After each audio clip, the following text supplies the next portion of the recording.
um, it is, yeah, it just seems a little much for tonight.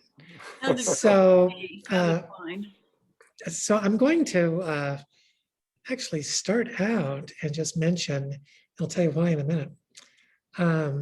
I've got a memoir coming out on Tuesday via Simon & Schuster. It's called As a Woman, What I Learned About Power, Sex, and the Patriarchy After I Transitioned.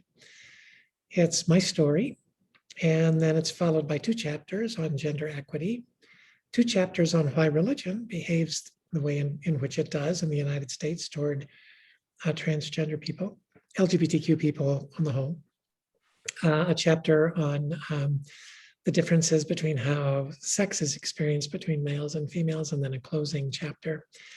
But chapter 13 is a chapter about one of the really toughest periods of my life. And not many people get mentioned by name in the book. No one gets mentioned by first and last name. But there are a handful of people whose first name is mentioned, and Eleanor's is one of those. She and Jean Hodges are both mentioned. And I see your picture down there, Eleanor, but I haven't seen your face. And I need to get a copy of the book to you because I have one that's personally signed to you. I just got my hard copies yesterday. I've only had bound galleys up to this point. But yeah, she played a very key role in really helping to turn my life around when I was in a very tough time period post-transition. So I knew from the time I was 3 or 4 years of age that I was transgender, which is common. And I was the child of a fundamentalist minister. And so I knew, bringing it up with my father, who was very gentle, my mother, who was very not, would not go well. In fact, Mom was theologically more conservative than Dad. And, you get 2 different kinds of trans kids. In fact, I think a lot of us think that there might even be 2 different causations.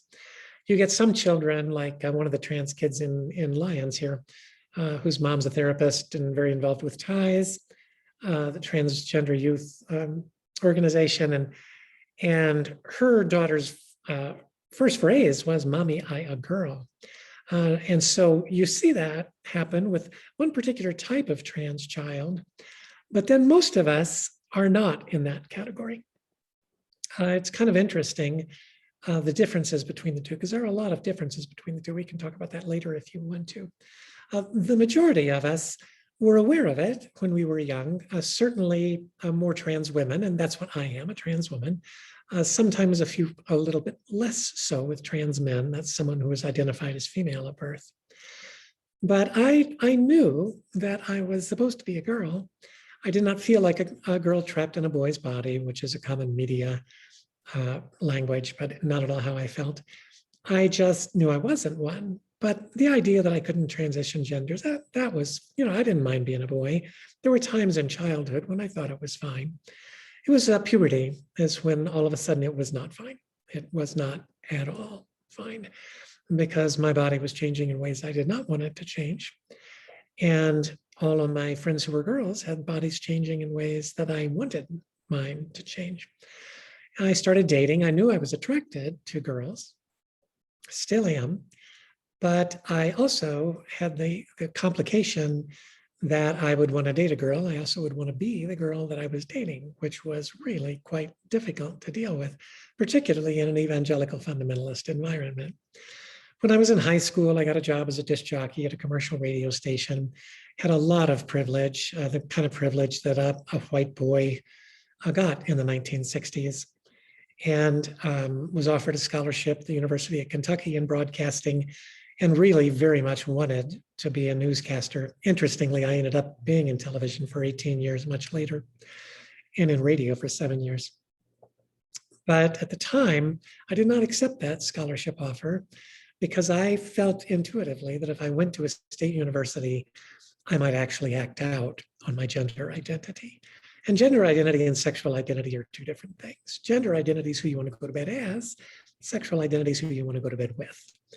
And I was terrified of my gender identity being known to the world and probably mostly being deeply known to me. And so instead, I accepted a scholarship to a Christian university, which in my case was not a good decision, conservative Christian university. My dad was on the board, my uncle was president, but I asked way too many questions and had way too many doubts to actually thrive in that environment, though I was very successful in that environment.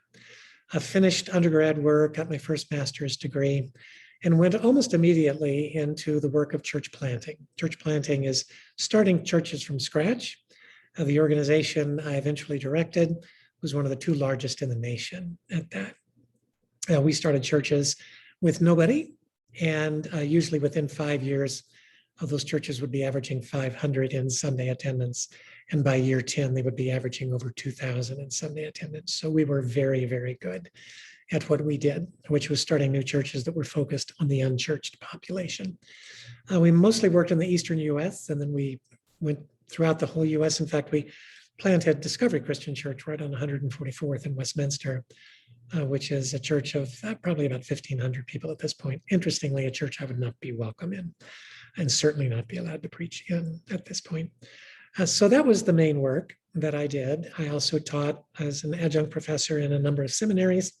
And our particular denomination was a strange one in that we were 6,000 churches, but no denominational headquarters. So there were probably 25 to 50, always men, white men, who everybody kind of knew. These are the people kind of in charge of the denomination. And from a fairly young age, I was one of those people. So not only was I CEO of this large religious nonprofit, I also was the editor at large of our national magazine, which was published every week. And I spoke in a lot of our very large churches. In fact, at some point or another, I've spoken in 3 of the largest churches in the United States. The lead pastor at Flatirons Church, Jim Bergen, was a student of mine. So I was very, very successful in that evangelical world, even though by probably the early 80s, my theology had moved beyond it.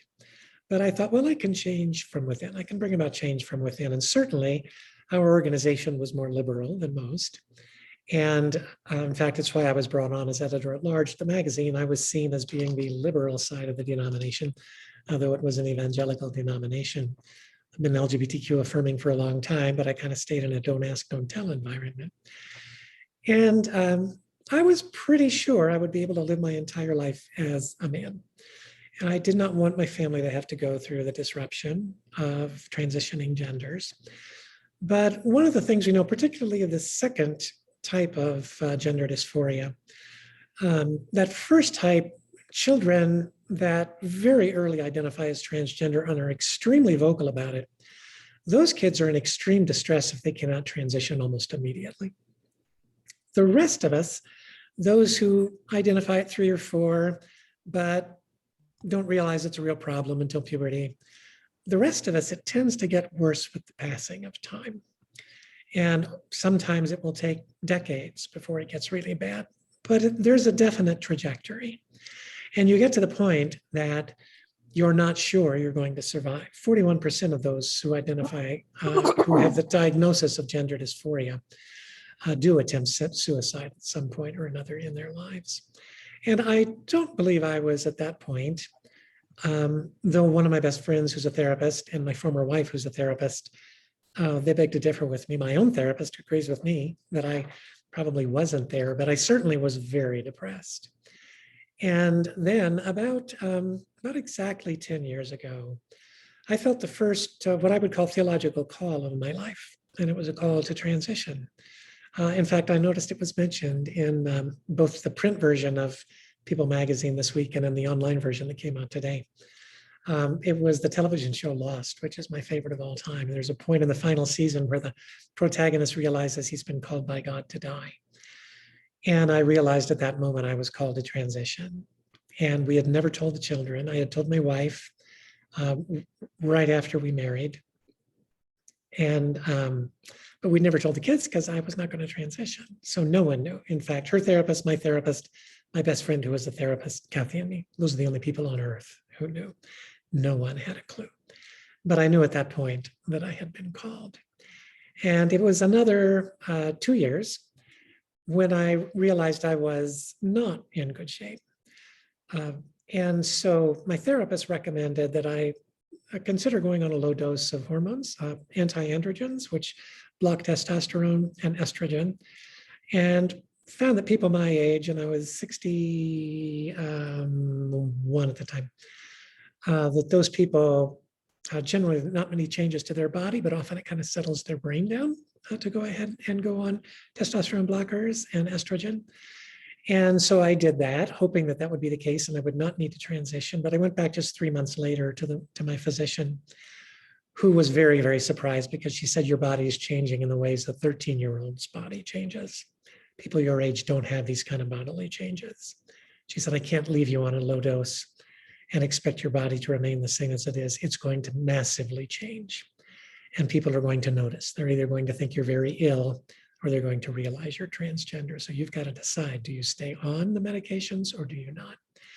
And that for me was the point at which we decided to tell our children, because I knew I could not stop. And Kathy was actually the one, my former wife, that helped me come to that point. There's a rather poignant chapter in the book where I talk about that. I recorded the book just 3 weeks ago and for the audiobook. And when I finished that chapter, I just cried and cried and cried. It's still very painful because she was being very selfless and saying to me, you know, you can't stop. We told our children, and my son pulled away almost immediately. For about 1.5 years, the girls stayed very close. And I think that's rather typically gendered. Girls are taught in our culture not to look out for their best interest. Boys are. And Jonathan came back around after about 1.5 years. When I finally came out, I had been on hormones for 1.5 years, and I informed the organization I was a part of that I'd been with for 35 years, that I was trans, that I wasn't sure I was going to transition, and that I wanted to stay with the organization for another year. I was fired immediately from all of my positions. I was on the preaching team of 2 mega churches, LifeBridge Church in Longmont, another church in Philadelphia. I was the editor-at-large in the national magazine. I was still chairman of the Orchard Group, the church planting organization, and all of it was gone within 24 hours. I had a pension that would have kicked in this year that conservatively would have been worth $1 million. That was pulled and legally could be pulled. And I had loaned the organization $500,000 of my own money, and they didn't want to give that back. I actually had to threaten a lawsuit to get that back. And it's a good thing I got that back, because over the next 4 years, my total income over the next 4 years, cumulative income was $23,000. If you're trans, you cannot be fired in all 50 states now, but you can be fired in all 50 if you work for a religious corporation. So I pretty much lost my entire world overnight. The only thing I did not lose were my counseling clients. And all of those remained with me, some of whom were evangelical, which was kind of interesting. And that first year is really when Jean and Eleanor just saved my life in so many ways. That's when I met Nicole Garcia. And then the following year, I moved to Denver for a year and was on the preaching team of Highlands Church in the Highlands. Also preached regularly at Denver Community Church. Ended up on Colorado Public Radio, Colorado Matters, a couple of times, and that caused me to be invited to TEDxMileHigh, which I had no idea, but it's one of the 5 largest TEDx's in the world. About 5,000 people twice a year at Belco Theater. That particular talk has been viewed over 4 million times.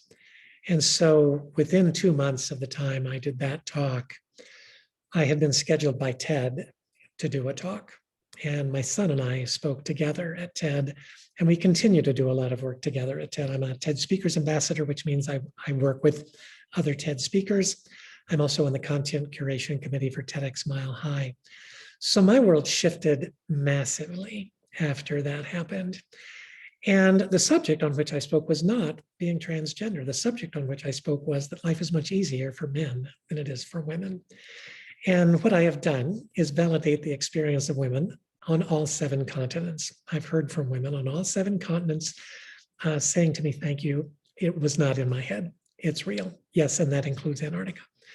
It has been amazing to me Just last month, I spoke for MasterCard, Pinterest, Eli Lilly, a couple of Canadian universities. And I'm generally speaking in their D&I departments and always talking about, yes, the world is tilted in the favor of white men. And that's actually been a wonderful way to talk about transgender issues because people wouldn't show up for a talk on transgender issues. Only 0.58% of the population are trans. And we're just not going to get the attention of a large segment of the population. But when I speak on transgender or on gender equity issues, the fact that I'm transgender is somewhat incidental. I mean, it's the reason I have the perspective that I have, but it's not a part of the talk other than just being a part of my history, the things I see different about life as a woman. And that's turned out to be really quite wonderful because it's given me the opportunity to have a huge impact on the population at large on trans issues. That's what got me a book deal with Simon & Schuster. And now there's a film production company in Los Angeles that is working with me. And this will be released tomorrow on a television series that will be not a documentary, but a television series, 10-part series based on my life that'll be for like Netflix or Amazon Prime. And I consider all of those to be real opportunities because I'm convinced that the best way to bring about gender equity and LGBTQ equity is by telling our stories. We're a story-based species. You think about it, you don't sleep without dreaming, and you don't dream in mathematical equations. You dream in stories. And I'm convinced that the only thing that will bring the divide that is pulling us apart in our nation together is the telling of stories. You know, it's interesting, Edward O. Wilson's a sociobiologist at Harvard and MIT, who has identified, he was the first person and won a Pulitzer Prize in the process to identify that the key social unit for our species is not the nuclear family, it's the tribe. He also identified 9 unique tribes. He calls them eusocial tribes, EUSOCIAL. Says all 9 have 2 genes. One gene that every species has, a selfish gene, if you will, that every living thing wants to take care of itself. But he said these 9 species also have a tribal gene in that they will sacrifice themselves for the sake of the tribe. And he said most of these have evolved in such a way, 8 of the 9 have evolved in such a way that an enemy comes into the tribe's camp, the tribe unites, defeats the enemy, some of the tribe dies, but life goes on. He said, unfortunately, the 9th eusocial species has evolved in a very unfortunate way. So the 9th eusocial species, that would be us, has evolved to believe that a tribe, that an enemy is necessary for the tribe to survive. And where no enemy exists, we create one. That's where we are today with transgender people, with a woman's right to choose, and with LGBTQ issues. And who is it who is in opposition on all 3 of those issues? It is the Catholic Church and it is evangelical churches. Totally, completely led by men, mostly led by white men. Now, if you're a white man and you're leading a sizable church and you want to become involved in a social issue, but you don't want it to cost you anything, what issues might you choose? Well, how about maybe a woman's right to choose because I'm not going to have a baby? And maybe what about LGBTQ issues because only 3% of us are gay and 0.58% of us are trans. So conveniently, all of these bishops in America and all of these evangelical leaders have chosen social issues that personally cost them nothing. If on the other hand, they chose issues of social justice, socioeconomic inequality, well, now they're going to have to give up something. So there's no surprise to me in why they've chosen the subjects they've chosen.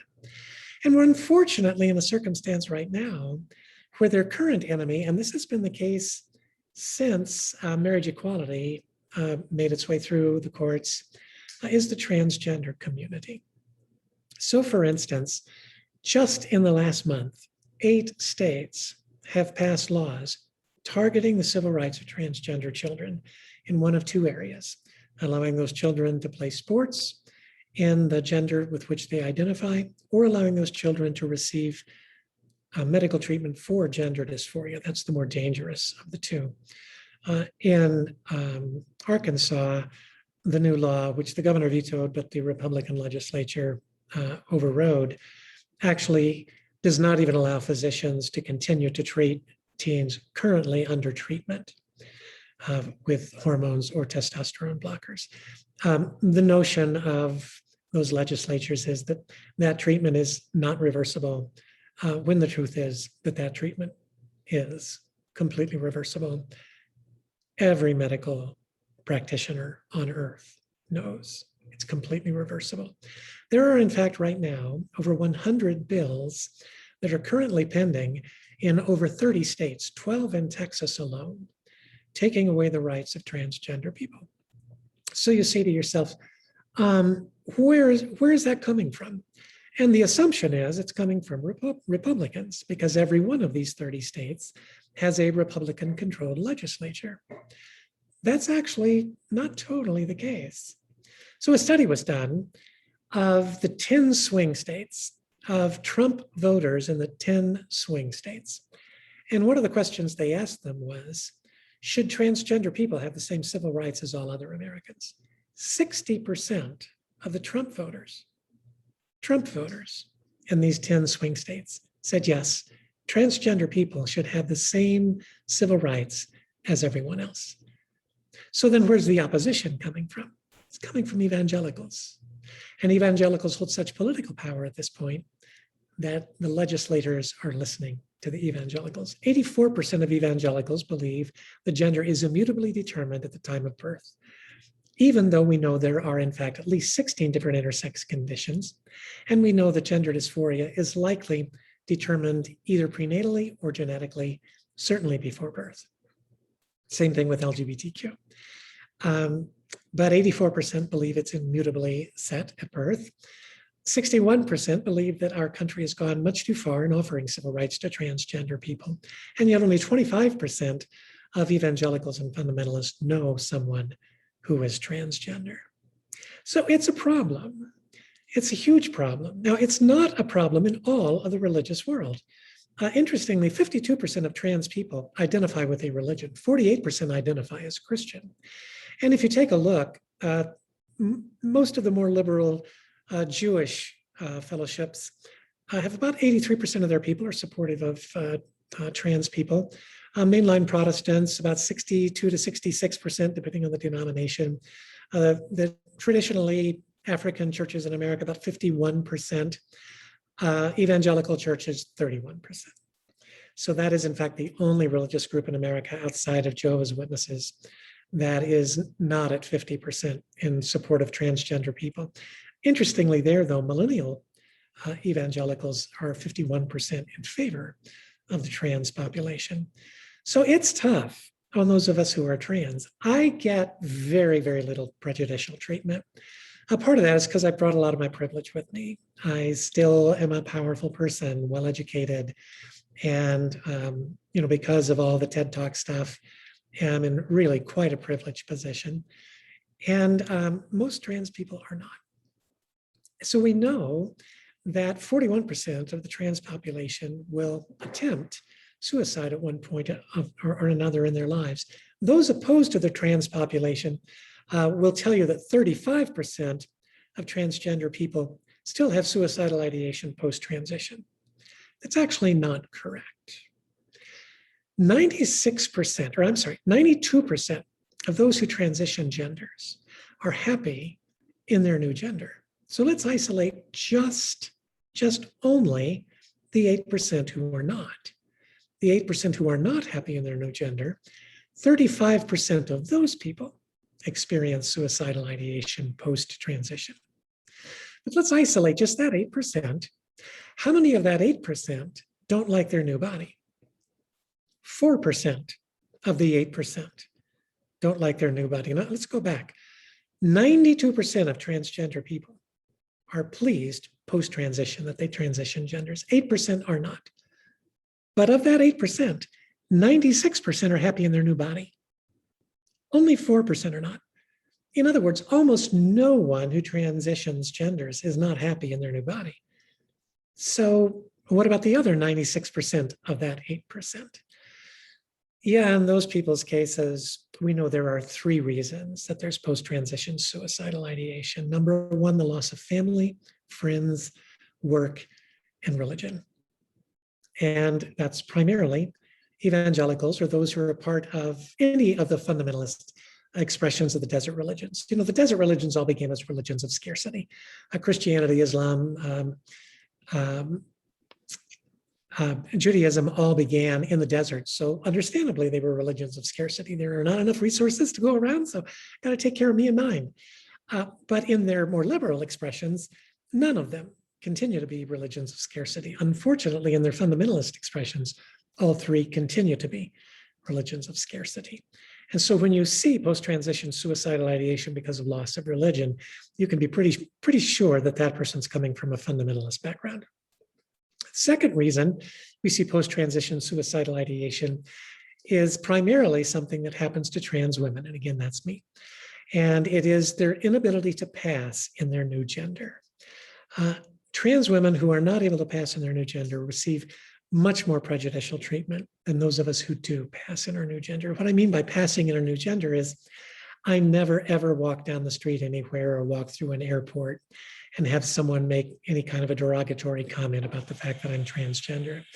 In fact, 999 times out of 1,000, people have no suspicion that I'm transgender unless I let them know that. And so in my case, I don't have to worry about whether I go into the deep South or if I travel overseas, because I'm not going to receive prejudicial treatment. Those who do not pass in their new gender consistently receive prejudicial treatment. The third reason we see post-transition suicidal ideation among that 8% who transition is because of the internalization of transphobia. They take into their own beings transphobia. Now, I'm a pastoral counselor by trade. I do not treat trans people. Too much countertransference. And I even am capable of internalizing transphobia. So, story to kind of indicate how that goes. My 70th birthday was a few weeks ago. So my entire family went to Hawaii with me, and we left on the 5th of May. And in Hawaii right now, you have to have a negative COVID test within 3 days of departure. American Airlines had a program with Let's Get Checked, a company that will observe you at home, having the test taken, you send it off to them, and then they will report to the airline within 72 hours. So I took that test on Monday and never heard from them. So I rushed off to Walgreens to get a test so that I would be okay to go to Hawaii. On Thursday, after I'm already in Hawaii, I get a letter from them saying, or an email from them saying, we need you to verify your gender. And so I did, verified my gender. And the day after I got home, 11 days after it was sent in, I got the results of my COVID test, negative, and it listed my gender as male. And even I, in my privileged position, it was quite a psychological blow. But I'm in a position of power.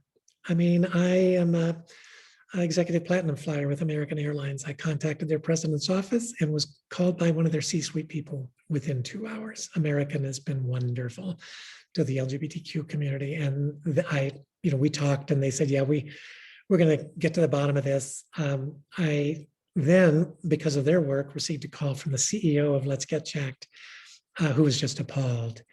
And I said, I think actually that's HIPAA, and you've broken HIPAA requirements as well. There's no reason for a COVID test to be asking gender.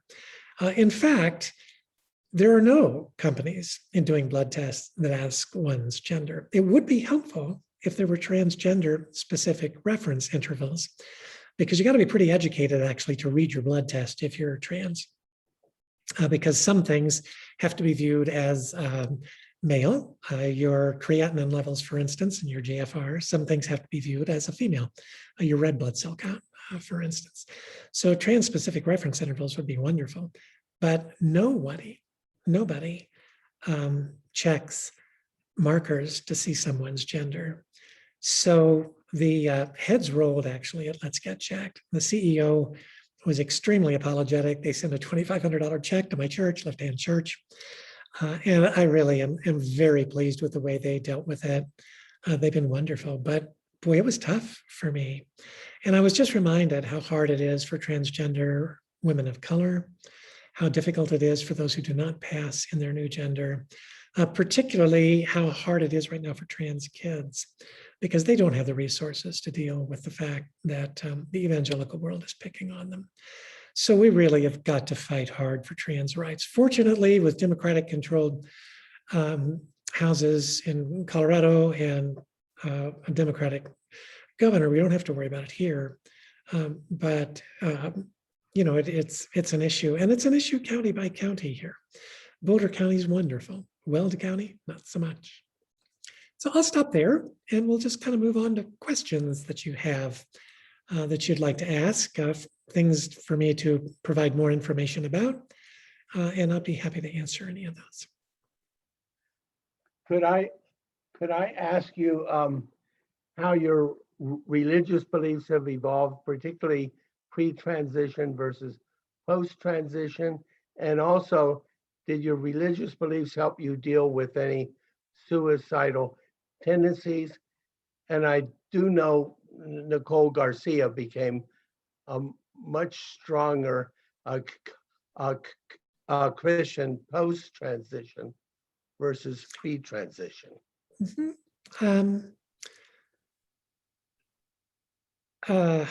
not that I want to sell books. The best answer to that is my chapter on the subject. I have an entire chapter on the subject in my memoir. In my case, my theology was not in agreement with the denomination I was a part of. And so that really truncated my spiritual growth. And so the second I was able to speak what I believed, it changed massively. And I'm always asked in corporate settings, how could you be a part of the church when the church treated you the way it did? And I remind people it was 48% of Christianity that treated me that way. 52% of Christianity did not, the mainline Protestant world. And our church has evangelical methodology, but and worship style, but our theology would be very, very mainline. So my theology would be Christian. I'm still Christian. We have to remind our people at our church of that sometimes. Somebody said to a visitor last Sunday, "Oh, we don't believe anything here." And I corrected her afterwards. I said, we actually are specifically Christian. We kind of follow the example of Jesus. But we have a lot of people in our church who are there because they feel like, in fact, I'm preaching on this Sunday, that spirituality is best lived out in community. And I love having that kind of freedomness and openness. I regularly define God at our church with the same language.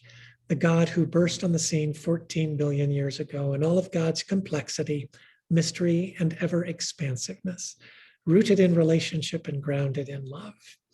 And yes, I'm defining the Big Bang and something more. I'm defining the discoveries of quantum physics, that the ultimate building blocks of the universe are not made of matter, but of a pattern of relationships between non-material entities. To me, that is, in fact, God the Creator. And I also believe that Jesus was God in the flesh. So that, I think, makes me decidedly Christian. But beyond that, my faith is far more liberal and open. Although, like I said, I probably was there theologically, certainly 30 years ago. So let me ask you again, did your religious beliefs help you deal with any? No, they did not. Not at all. Not at all. Not at all. Nope. No. I really don't know what to say about that. As a therapist, my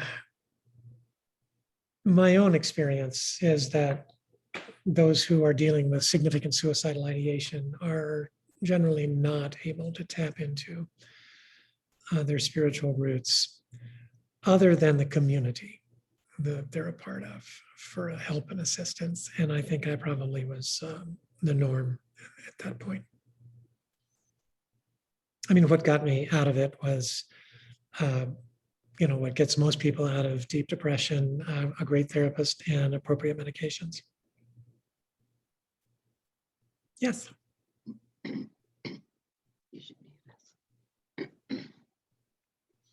I have three questions, Paula. The first question is, you mentioned some TV show, something about a TV show Right. way back, and I wondered what was the name of the TV show and what was that about? Yeah. And my second question is, you said that you have a book coming out later this week or this month or something. On next Tuesday. Mhm. And what was the name of that?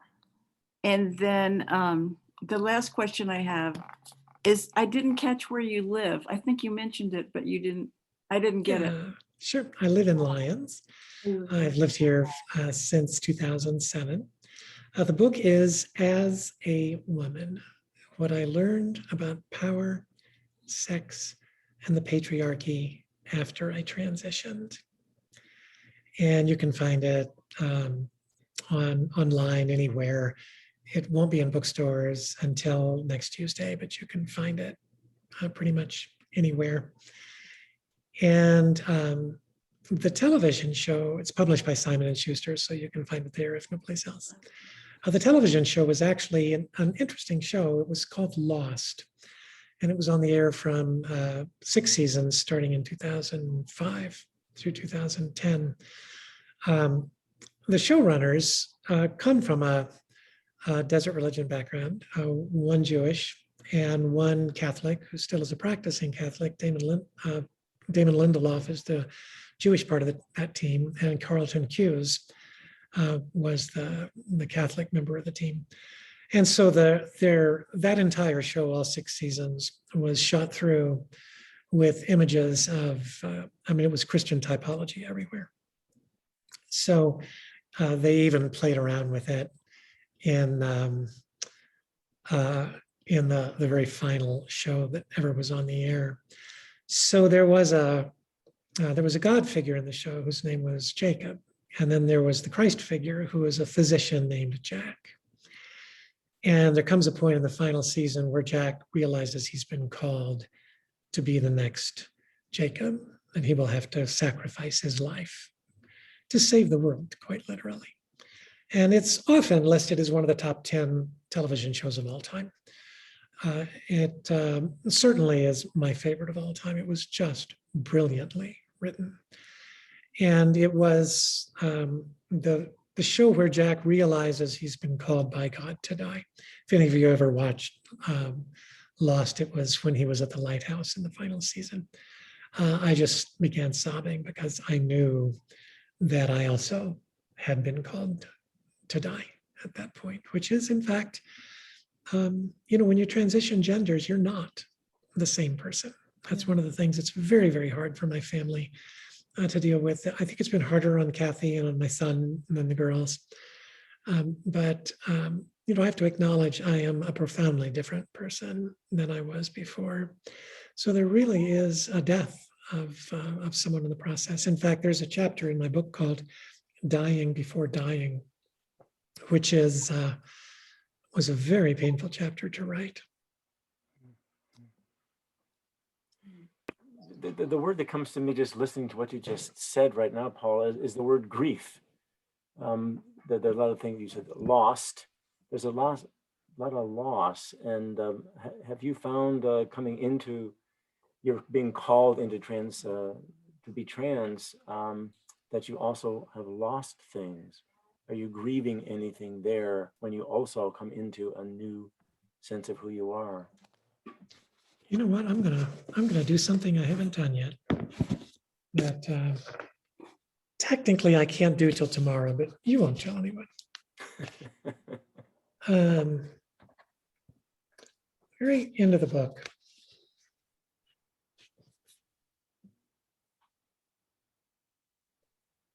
Where do I go from here? I have no idea. We're never sure about these things. Life unfolds as we move forward through the desert, one foot in front of the other. I live alone in my home in the foothills of the Rockies. At night, the house creaks and snaps and groans and reminds me there are no firm foundations in this space between two great mysteries. Everything is temporary, and everyone we know shall pass. But I move forward, waiting for the whiff of the next oasis. Kathy lives 25 minutes away. We see each other every week when she comes to see clients in the office we share at the house we built together. I continue my pastoral counseling practice. I love working with my clients as each one heroically moves forward on his or her own holy and sacred journey. I serve as a co-pastor at a church in Boulder County, Colorado, doing the work I was made to do, preaching the good news that we are all in this together, that love wins. That is my life. Yes, I get hate mail, but I also have anonymous friends who search far and wide. And then I told a story earlier about a time I broke one of my favorite mugs. Search far and wide for the blue Cath Kidston mug that reminds me of my grandmother's china. One of the new mugs is in my kitchen. I gave Kathy the other one. She told me it's her favorite mug. And the original mug, the broken one, pieces gathered on my bedroom dresser, it's there still. All the broken pieces on the dinner plate where I first placed them the day the mug shattered. The broken mug has been replaced by two perfect ones, but my favorite mug in the whole house is the shattered one on my bedroom dresser. The miracle is grasping the truth that something shattered can be a thing of beauty. To all who believe the call toward authenticity is sacred and holy and for the greater good, there are no guarantees you will find happiness, but you will find joy. God, that's so poetic. Oh, it's beautiful. Thank you. Amen. Thank you for that. Wow. Paula, hey Paula. Good to see you. I miss you. I know it's been way too long. Well, I write you and I say, let's get together for lunch, and then you don't write me back. I beg your pardon. I believe I did, and I I didn't hear can- from you, but that's a whole nother story. Okay. We're going to get in a fight. Everybody else watches, Eleanor and I get in a fight. We'll That's get called, together. that's called connection. That's what it is. I see Yeah. it happening. Let's get together. That would be good. But I would love it. sorry, I wasn't able to jump on right at the beginning, but a couple of questions. What do you think are the particular issues that transgender people had during the pandemic? And secondly, how have representations of transgender people improved or not since you have transitioned?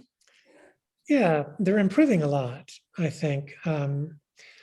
I was asked to be on a very interesting call. I think there were 10 of us who are trans, who were on with 50 movie scriptwriters in Hollywood or showrunners from television shows in Hollywood. And these were the top names in the world. I had no idea that that's who it would be. But they were wanting to know, how should we be talking about transgender people? And it was interesting because all 10 of us basically said the same thing. We're to the point that we need to have characters in movies and television shows where the fact that they're trans is purely incidental. It's not a key element of their storyline at all, unless you're going deep into storylines of individual characters. We want to just be known not as someone who's trans, but in my case, as a pastor or as a pastoral counselor or as a speaker on gender equity. And we're seeing more and more of that. And I love that that's happening at the Hollywood level. The company that's doing the TV show with me, they really want to do a comedy. And I'm with that. I've agreed to be a producer on it because I think that'd be marvelous to be able to. I think it's time that we ought to be able to laugh about that. So yeah, I think that's one of the changes that's occurred. During the COVID, what we found with trans folks was the isolation was devastating. A lot of trans people don't have much of a community outside of the trans community. And, I was blessed that I was able to get together with all of my other pastors. We did services every Sunday. And with a number of my friends. So for me, I didn't have the problems that so many others did. A concern now that Marty Moore and I've talked about. In fact, when I got my vaccine, which I got pretty early in Boulder County, because as a therapist, I've been seeing clients in person all the way through. And that qualified me to get mine when healthcare providers did. But we went national with me getting my vaccine, because I actually spoke for Biden's inaugural prayer service. And so with that national exposure, we wanted to get out the fact that, here's a prominent trans person getting a vaccine, because the LGBTQ population is 17% less likely to get it than the population at large. And so Marty has been working really hard on that. She's the only person I know of nationally. I've sent her stuff on to I'm on one of Biden's teams, his LGBTQ faith team. And we sent her stuff on to the White House because it's the only study I've seen on trans people related to medical care during COVID. Those are good questions, Eleanor, but you're always on top of this subject. More so than I, actually, because you still teach a Maymaster every year, don't you? I didn't this year and I didn't last year, but I may next year, who knows? And you're just trying to butter me up, so I'll go to lunch with you. I know that. Which I will, by the way. I will drop a copy of the book off. I'll let you know when I'm going to do it, and I'll put it in a plastic bag or something in case you're not home. But I've got to drop a copy off to Jean, because she's going to do the interviewing of me for the tattered cover next week. And they haven't sent her, Simon & Schuster, so I hadn't sent her copy of the book. So I'm going to drop one by to her probably tomorrow, and I'll probably drop yours by then as well. We'll sit on my deck. Okay, I'd like that. That's the book, by the way. Hey, Great. Nice. Yeah, Bob? Paula, do you write in your book about what you just expressed, not being the same person in transition? Do you describe that more fully? I do. It's in the chapter Dying Before Dying. It's the last chapter, actually, of the, really the actual memoir part before I move on into the gender equity and the religious parts of the book. But yeah, it's a significant part of that chapter. Mm-hmm, mm-hmm. We don't talk about that enough. When you're a transgender person, you actually live in the borderlands between genders. You live in that liminal space between genders, and there are trans women, particularly, who will argue all day long that they have the same experience in life as a cisgender woman does. But I've never had a moment of my life where I saw life in 28-day cycles. My experience is not cisgender. My experience is transgender. And so I really feel like in so many ways, I speak from the borderlands of gender. I certainly am seen by the culture at large as a woman and received that way. And there are times that's good and times that's not. But I think that, I embrace the fact that I come out of the borderlands. And I feel like that just gives me a perspective that I can bring to other people. Mm-hmm. Mm-hmm. Yes, thank you. Yeah. Another question? Yeah. Can I ask first of all, thank you for I'm just so delighted that I'm sitting here listening to you tonight. Paula, thank you. Thank you. But can you tell me where you received your training as a pastoral counselor, and was it an LGBTQ affirming program, or did you have to piece that together after you got your credentials? And I'm just like, who your mentor as a therapist that somebody like me who's seeking an LGBTQ affirming program would read or go to? Right. For pastoral counseling, LGBTQ affirming, I'm not sure. Mine's a doctor of ministry in pastoral counseling, and I went to Lincoln Christian Seminary in Illinois. Their program was specifically focused on pastoral counseling and caring for pastors. That was a subspecialty of their program. And at the time, that was my main job, was caring for pastors.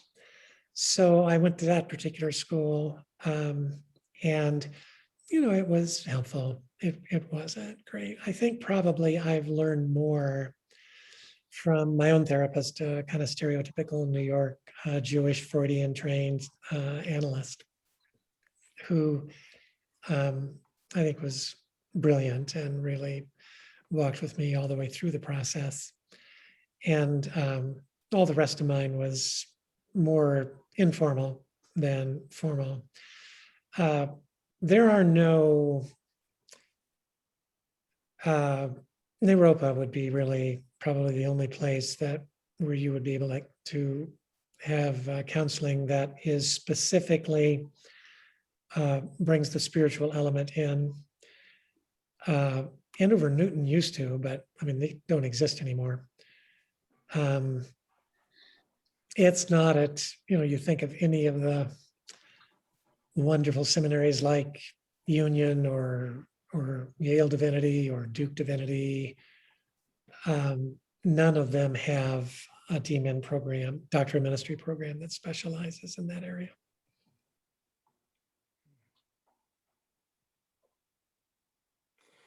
Well, this, I love the education I have and the approach I take, because I'm a person-centered therapist, and the assumption there is that the answers lie within the client and your job is just to help them get unstuck. But I believe we are inherently spiritual beings. And so I feel like it is, you know, I would never call myself a Christian counselor, but I feel very comfortable bringing the spiritual element into the counseling with my clients. Yeah. Paul, you are amazing. I mean, talk about weaving together all the different myriad ways in which we do experience our lives, and also find a way that indeed out of those brokenness, from that cup, that those pieces that have been shattered still had made it whole. So just give me just 1 minute. Give me please just a go. minute. Oh, maybe we're going to see the mug. We may see. What do you think?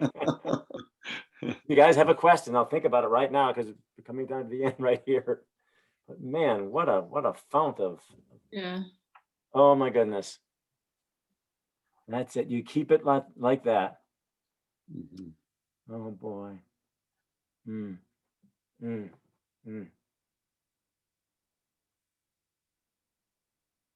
Yeah. What did Leonard Cohen say? That's how the light gets in, right? Yep. Yeah. That's right. Exactly right. I think of a weave us line together. of Frederick Buechner, grace making its way up through the bedrock grace bubbling its way up through the bedrock harshness of things. Yes. Wow. Our profound gratitude, Paula, for the time, the energy, the wisdom, the personal experience, and your vulnerability to being with us this evening. I'm so glad we recorded this, because it was very empowering and very insightful. So I think we all just want to somehow say thank you. And sometimes if the only prayer that we were to say, it would be thank you. That would be sufficient, I hope. Thank you so much. It was a great talk. It was fantastic. Well, thank you. It was a pleasure being with you. Quite a pleasure. I don't get to speak on this subject all that often, so I enjoy the opportunities that when I'm given them. Blessings on your book and the tour that you're going to go to make sure that everybody else Thank gets you. a copy. I have 8 in the Blessings. morning. I've got an interview with a reporter for the Washington Post, and that will appear late June in their magazine. And then next week I've got Good Morning America, and ABC stations all over the nation, CBS stations all over the nation. Wow. And so, yeah, it's a little overwhelming. It'll be in the article will be in People magazine. It'll be in the grocery store tomorrow. I never read People, more than likely. Looking around, I kind of doubt any of you do either. Right. But the online version of it came out today. I was lucky there. I got their White House reporter, and she was quite capable, and she really wrote just a marvelous article. I was very pleased. You just never know with people. So They that's tend to in want to People sensationalize Magazine? everything. That's Yeah, it'll be in Magazine? tomorrow's hard copy. It's online today. Yeah. It's a little bit shorter version online. It's 2 full pages in the actual magazine that comes out tomorrow. What a privilege. Thank you very much. Thank you very, very, very much. Thanks. Gratitude, blessings to you. It God was bless. wonderful, wonderful being with you all. Thank you. Thank you so much. Thank you, Alan. Shalom, peace, be Peace. well, Good night. travel well. Bye-bye.